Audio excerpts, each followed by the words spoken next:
అందరికీ నమస్కారం. ఈరోజు తీసుకునే ఒక చిన్న నిర్ణయం రేపటికి పెద్ద మార్పును తీసుకువస్తుంది. సమాజ ఆరోగ్య రక్షణ కోసం హెచ్పివి వ్యాక్సినేషన్ ఇవ్వడం ద్వారా క్యాన్సర్ను చాలా వరకు నివారించవచ్చు.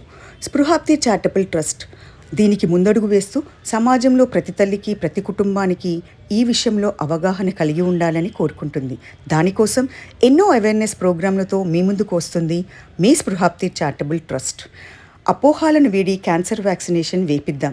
మన బాలికలకు ఆరోగ్యకరమైన జీవితం ఇవ్వడం మన బాధ్యత. ప్రతి గవర్నమెంట్ హాస్పిటల్లో 14-15 సంవత్సరంల బాలికలకు హెచ్పివి వ్యాక్సినేషన్గా ఉచితంగా ఇవ్వడం జరుగుతుంది. ఈ అవకాశాన్ని ప్రతి తల్లిదండ్రులు బాధ్యతగా వినియోగించుకోవాలని కోరుకుంటున్నాము. క్యాన్సర్ మహమ్మారి నుండి మన అమ్మాయిలను కాపాడుకుందాం. మన అమ్మాయిలు రేపటి అమ్మలు. వారి ఆరోగ్యం మన బాధ్యత. మరిన్ని వివరములకు మీ స్పృహాప్తి charitable trust. Happy women's day.